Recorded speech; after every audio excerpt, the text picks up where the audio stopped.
got destroyed.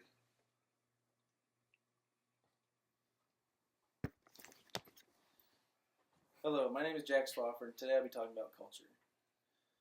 What exactly is a culture? How do cultures form? How cultures interact? And what are the effects of cultures on society? What is culture? Culture is a way of life. Culture consists of the beliefs, understandings, practices, and behaviors shared between a group of people. There are many different cultures around the world. It can be defined as a way of life. Everything from the styles of food that people eat to the music and literature they listen to.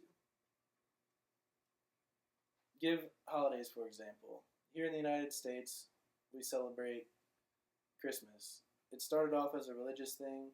Now it's worked into our society, and everybody takes off, whether it's for their own religious reasons or just it's a time off. They celebrate it.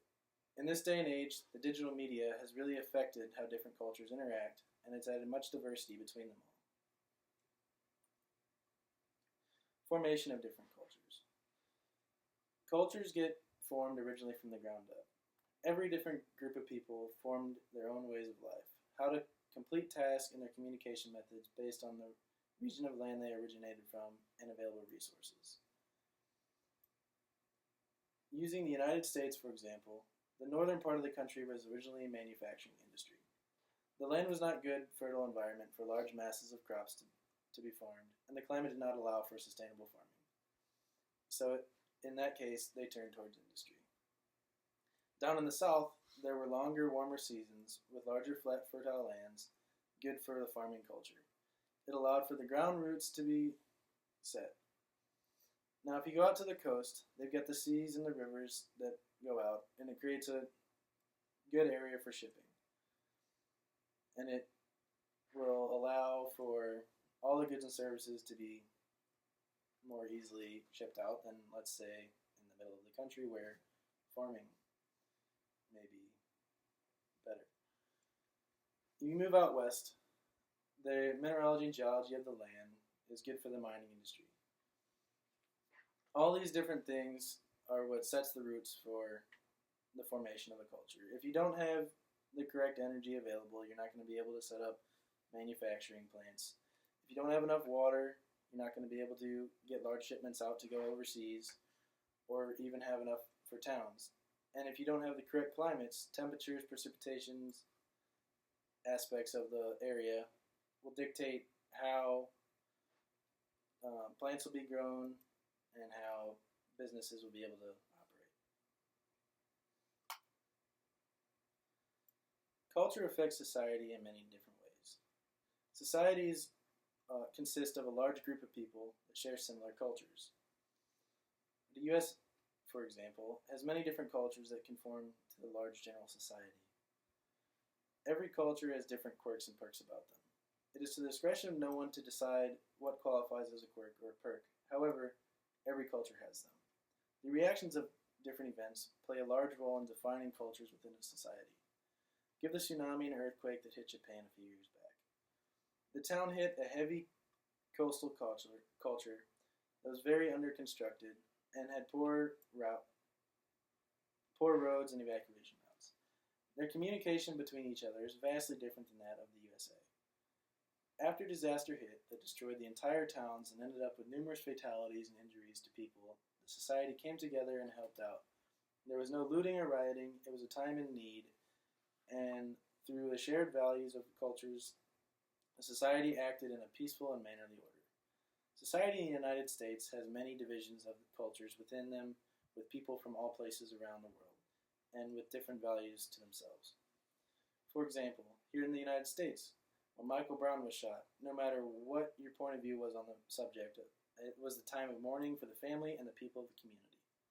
However, with the mentality of people in America, it was wrongdoing, and instead of coming together and peacefully coming to a solution, cop cars were set on fire, buildings were burned, and businesses were destroyed and looted. There were people from cultures of low income that took towards violence based on their views. Society had led people to believe that police are bad in certain instances now. It shows how when groups of people that may be from different areas work to different styles of jobs will come together in unity, either for better, such as in Japan, or for worse, such as in Ferguson. Across cultures, beliefs and behaviors will always become intertwined and shared. How do different cultures interact? Cultures tend to have many misunderstandings and biases when they first come together. People are so used to being set in their ways that they only think that it is their road or the highway. Take, for example, the laborers in mines. They've been there mining for 30 years, set in their ways. Now, a new set of engineers from Germany brought the company in, and are implementing new rules, regulations, different styles of work based across how they do it back in Germany. Now, the laborers be biased as to how they've always been working, their own culture. They go to work, they come home, they go back. They've got their own ways of doing things. And now, because there's a new culture coming in, they don't want to conform to their new ways. Ethnocentrism is to judge another culture by the standards of one's own culture. Now, here in the United States, we are an extremely materialistic society. Everything is based on wealth and how much you have. We tend to look down at other countries that may not value the materials as we do, who have different views and think of them as more primitive culture. For example, the towns along the coast of Japan that got hit with the tsunami. Many Americans were flabbergasted that they didn't really care about their houses and businesses being destroyed, and that all they were really worried about was getting everybody back together and making sure everybody was safe. The interactions between cultures can be difficult as well. Culture shock is also a very important concept. For example, women from a Muslim culture may look at American women and be overwhelmed with how they dress and act. This happens all the time, not just between cultures in foreign countries and not, but even between different cultures within our own country. The entire mentality of, let's say, a New Yorkers is vastly different than and also with their driving styles, for example. They'd be polar opposite to that of a small country down in Alabama. With all the problems clashing cultures can bring, there are also good interactions between cultures. Different cultures may work together, such as shipping culture on the coast, working with the farming and manufacturing cultures more inland in the U.S., to work together in unison and form a working society, such as has happened over the formation of the United States.